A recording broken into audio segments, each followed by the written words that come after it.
Malam, to kusan yanzu a irin wannan fahimta da kuke ta kokari a fahimce ku a kanta a wannan manhaji, wani tsari ko tanadi ne kuke da shi na kokarin ku ga kun kai ziyara a wurin jagorori na addini musamman a Najeriya, ta yadda za ku tattauna a ƙara fahimtar ku, kuma in akwai wani shawarwari ku bada ko a baku?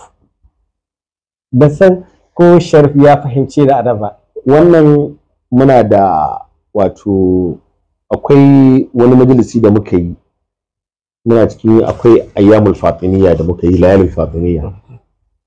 So a cikin wannan zama din yakan zamanto cewa a bangare guda mukan akwai wanda suke zuwa daga cikin dan kai zamanto akwai wato mata ma masoya bangaren mata, saboda iyalanmu ƴaƴanmu mukan zo da su saboda kai zaman mun haramta musu zama, mukan sa su fito su zo su zauna. To kuma wasu wanda ba ƴaƴan namu ba sukan iya zuwa wajen, kuma ba da mu ce musu kar su zo, to sukan zo, amma mukan ƙwari mu keɓance ga su bangare nan ga su bangare nan.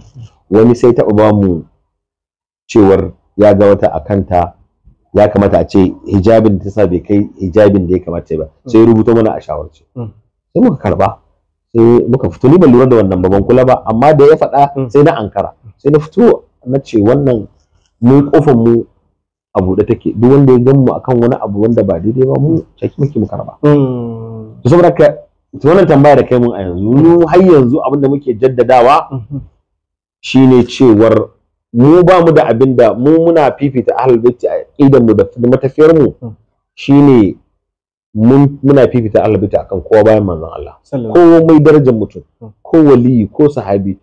Nana Fatima da Imamu Ali da Imamu Hassan da Imamu Hussein muna gaya wa duniya suna gaba da shi a fahimtar da muka yi, a bisa abin da muka karanta muka sani.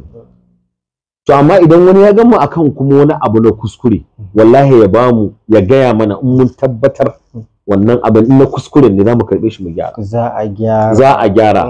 Wannan ka kula kwanaki can akwai ainihin zama da aka yi, har wasu suka ba mu shawarwari na cewar suna yi mana nasiha da cewa to kada ya zamanto wannan fifita ahlul baiti da muke yi da wannan daga ambaton ahlul baiti da muke kokarin mu yi a duniya, kar ya bayi zuwa kuma nakasta darajar sahabbai. Ka fahimta? Ba cewa suka yi ba kuma mu ne muka mun nakasta darajar wani sahabi bane, a'a ba haka bane, domin wasu mutane ina ga suna ta yaɗa irin wannan propaganda din. Nasiha ce shi ne yi, wanda ya mana nasiha din nan dan uwa ne masoyi a jihar Bauchi, kuma Batijjani ne dan uwan mu.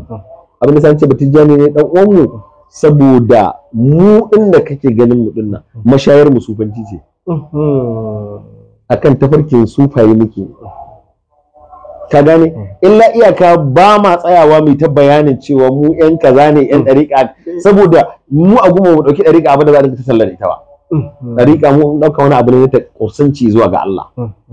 Ka tsaya ka yi magana akan saha islamiyya, wannan kuma dariƙa wani abu ne da kake banta domin ka samu ka ƙara wa kanka kusanci zuwa ga Allah.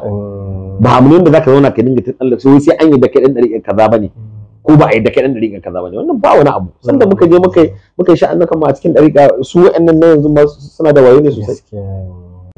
Wallahi Malam Bakar, kan nan da kake gani masallacin Shehu Abdul Fatai, wannan kan wallahi haka nake ɗaukar bulo dora a kaina aka gina wannan masallacin na Shehu Abdul. To saboda haka ma zo wannan abubuwa mu zo mu tattare kuma da su.